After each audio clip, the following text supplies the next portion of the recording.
My brother got a standing ovation at his own engagement party, and nobody thought that was strange. He hadn't done anything remarkable that evening. He'd walked in with his fiancée, Courtney, accepted a glass of champagne from our mother's hand, and smiled the way he always smiled. Wide, easy, like the world had been arranged specifically for his comfort.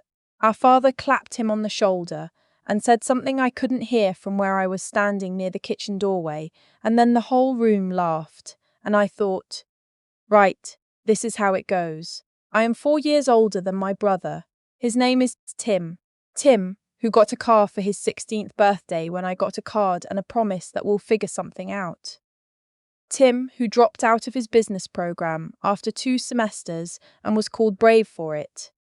Tim, who has never once in his life been told that he was a disappointment, not even when he actually was one. Me, they called that without even trying. I should tell you what I do because it matters to the story. I'm an environmental engineer.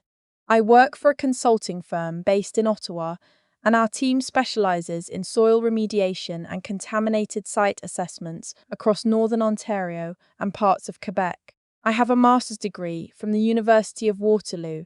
I got it in 2.5 years because I was efficient and because I had a supervisor who expected results.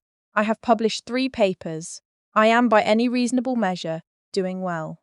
My apartment is small, but it's mine, and I have a pension, and I own a kayak, and I have a cat named Bernard who is deeply unsociable and perfect. My parents know I am an engineer. They do not know what that means. My mother once introduced me at a family gathering as someone who works with buildings or something. My father, when asked, says I do something with the government. I stopped correcting them around the time I turned 29. The engagement party was held at my parents' house in Barrie, Ontario, in the kind of late September that's still warm enough to pretend it isn't almost October. My mother had strung lights across the back deck and ordered too many cheese platters from Costco and borrowed chairs from the neighbours. It was, by her standards, an event. I drove down from Ottawa on a Friday afternoon through the usual construction on the 417 and arrived just before 6. My mother met me at the door with a hug that barely qualified, the kind where her hands press flat against your shoulder blades and then release before you've fully committed to the embrace. She said. I looked tired. She said this like it was a warning. Inside, my father was arranging bottles on the kitchen island. He looked up when I came in, said, "Hey, kiddo," and went back to the bottles. That was the greeting. 29 years of life in this family, and I've learned not to want more than that. But sometimes the gap between what is and what should be sits in your chest, like something swallowed wrong. Tim arrived 40 minutes later with Courtney, and the house changed. That's the only way I can describe it. My mother's voice went up half a register. My father came out of the kitchen. The neighbours, who had already arrived, turned toward the door like flowers toward light. Courtney is nice. I want to be clear about that. She's a dental hygienist from Aurelia. She's warm and a little nervous, and she brought a bouquet of flowers for my mother that my mother placed in the centre of the dining table and complimented for the rest of the evening. I have no issue with Courtney. Courtney is not part of this story in any way that reflects badly on her. What happened next, though? Courtney was there for that. She saw it. And she said nothing, which I've thought about since. My mother had made a little speech prepared. She does this. She practices things in the bathroom mirror. I know because she told me once when she'd had too much wine and thought it was charming. She tapped a fork against her glass, and the room quieted, and she talked about Tim growing up, about how proud they were, about how Courtney was already like a daughter to them. Then she said, gesturing around the room with her glass, "All of you who know our family know that Tim has always been the one we knew would figure things out. He's got that instinct. Some people have to work at life, and some people just have it." She laughed. The room laughed. Tim ducked his head like he was embarrassed, but he wasn't. I know that duck. I've watched him do it since he was 14. I was standing 6 feet away, holding a glass of sparkling water. I did not exist in that sentence. I was not mentioned. I was not looked at. I was simply not part of the version of this family that was being presented to the room. I smiled because I am practiced at smiling in these moments. It doesn't reach anywhere. It's just a shape I make with my face so that nobody asks me what's wrong, and I have to explain something I don't have the vocabulary for in that room. The party continued. I refilled my glass. I talked to my aunt, my father's sister, who lives in Hamilton and who has always been quietly kind to me in the way of someone who sees something and cannot say it aloud. She asked about work and actually listened to the answer. That was something. My father's colleague was there too. I didn't know him at first. He was standing near the deck railing with a beer, the kind of man who takes up space without being loud about it. Somewhere in his early 60s, silver hair, the particular posture of someone who has spent a lot of years in boardrooms or field sites or both. I'd seen him come in with my father earlier, and my father had introduced him to a few people near the front, but I'd been in the kitchen. I'll help my mother arrange the cheese, and I hadn't caught the name. At some point in the evening, this was maybe an hour and a half in, when the cheese was mostly gone and the conversations had split into their usual clusters, I ended up near the deck railing myself. It was quieter there. The lights my mother had strung looked nicer from outside, if I'm being honest. He introduced himself. His name was Roland. He'd worked with my father years ago, before my father moved over to the county office, and they'd stayed in touch. He asked if I was Tim's girlfriend. I said no, I was Tim's sister. He nodded, and then he said, "What do you do?" And I told him. Not the short version I give to be polite, the version where I say environmental consulting and let people fill in the blank themselves. I told him the actual thing, about the contaminated site assessments, about the remediation planning, about a project we'd wrapped up in the spring near Sudbury that I was still quietly proud of, a former mining site, significant PCB contamination, and we'd built a remediation framework that 3 other municipalities in the region had since asked to adapt. Roland had gone still in the way that people go still when they are actually listening. He said, "PCB remediation in Northern Ontario. That's the old industrial corridor stuff." I said yes, primarily, though we'd also worked on a few agricultural sites in the east. He said, "Who's the project lead?" I said I was. He looked at me for a moment. Then he looked across the deck to where my parents were standing, with Tim and Courtney, and a cluster of neighbours, and I watched him put something together in his expression. Quietly, without drama, he said, "Does your father talk about your work much?" I said, "He works in municipal water management, different field." Roland nodded slowly. He was too polite to say what I could see him thinking. We talked for another 15 minutes. He asked good questions, the kind that assume competence, which is rarer than it should be. He'd worked in environmental compliance himself, earlier in his career, before moving into project management for the county. He knew what I was describing. He understood the scope of it. Then my father came over to refill his drink, and my father clapped Roland on the arm and said, "Getting acquainted with my daughter," the way you'd say it about a child you're fond of. And Roland said, "I am." I didn't realise she was the one running that PCB remediation corridor project up near Sudbury. I've been following that file. My father blinked. He said, "The what?" Roland said, pleasantly and without any particular edge. "The contaminated site project. It's been cited in 3 regional remediation plans this year. I saw the lead engineer's name in the ministry's summary last spring, but I didn't connect it to your family." My father looked at me. I said nothing. I was very careful to say nothing. He said slowly, Huh? She doesn't really talk about work stuff at home," Roland said. "It's significant work. The PCB legacy sites in that corridor have been a problem for 30 years. Getting a remediation framework that other municipalities can actually adapt, that doesn't happen often." My mother had drifted over at some point. I saw her register the conversation without knowing how to enter it. Her expression did something complicated. My father said to me, "I didn't know it was that big of a deal." And I thought, of course you didn't, because you never asked. Because when I tried to explain it at Christmas 2 years ago, you looked at your phone. Because when I mentioned the Sudbury project at Thanksgiving, you said sounds complicated, and turned to ask Tim how the new job at the dealership was going. But I didn't say that, I said. It's been a good project, my mother said. We knew you were doing well, sweetheart. Roland had the grace to look at his beer.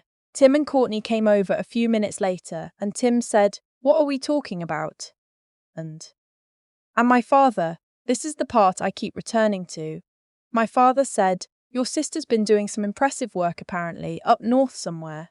Apparently. As though Roland had told him something from outside the family, as though I was a stranger who had just been introduced. Tim looked at me. He had the expression of someone running a quick calculation. Then he said, "Yeah, no, she's super smart," and moved on to talking about the dealership's Q3 numbers, which went up because they'd started doing more fleet sales to construction companies. I stood there a moment longer. Then I said I was going to get more water, and I went inside. I sat in the downstairs bathroom for about 4 minutes. Not crying. I want to be clear about that. I have done my crying about this family, most of it in my car in various parking lots over the years, and I have made a kind of peace with the shape of it. But I needed 4 minutes to let the feeling move through me before I went back out and was someone who was fine at a party. The feeling was this: I had been seen by a stranger more clearly in 45 minutes than I had been seen by my own parents in my entire adult life. And the saddest part wasn't the anger of it. It was that I wasn't even surprised. I went back outside. I talked to my aunt again for a while, and then to one of my parents' neighbours who has a golden retriever with anxiety and wanted to discuss that at length, and I was grateful for it. Before Roland left, he found me near the kitchen door and shook my hand and said it had been good to meet me. Then he said, quietly enough that nobody else could hear, "I hope they know how much they have." I didn't know what to do with that, so I said thank you.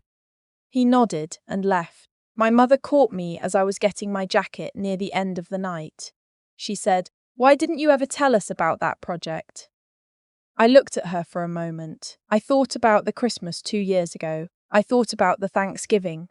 I thought about every time I had tried to explain what I do and watched her eyes move to something behind my shoulder. I said, "I did, Mom." She frowned slightly. "I don't remember that." I said, "I know." I hugged her good night. It was the same hug as earlier, flat hands, quick release. Some things are very consistent. I drove back to my parents' house. I was staying overnight. I'd been given the sewing room, which used to be my bedroom before they converted it, and I lay on the pull-out with Bernard's cat carrier at the foot of the bed, because I always bring him with me to Barry, and I listened to the house settle and thought about what Roland had said. I hope they know how much they have. He didn't know them. He met them for 2 hours at a backyard engagement party with Costco cheese and borrowed chairs. He saw something in 45 minutes that they have had 29 years to notice. The next morning, my mother made pancakes. Tim and Courtney stayed over too, and my father made coffee, and there was a general warmth to it that I don't want to dismiss. My family is not a cruel family. They are not malicious people. They are people who have a particular shape of attention, and I have spent my whole life sitting just outside it, watching the light fall on my brother. But something had shifted. Not dramatically. Not in the way of a movie scene where someone makes a speech and everything changes. Just, my father asked me a question at breakfast. About the project. Not a detailed question. Not a question that showed he'd been thinking about it all night. Just, "So, up near Sudbury, that's a long drive from Ottawa." I said it was about 4.5 hours. He said, "You do that a lot." "Drive up there?" I said, "During the active site phase, yes, sometimes every other week." He said, "Huh." That's all, that's the whole conversation. But it was the first time in I don't know how many years that he'd asked me something about my life that required a real answer.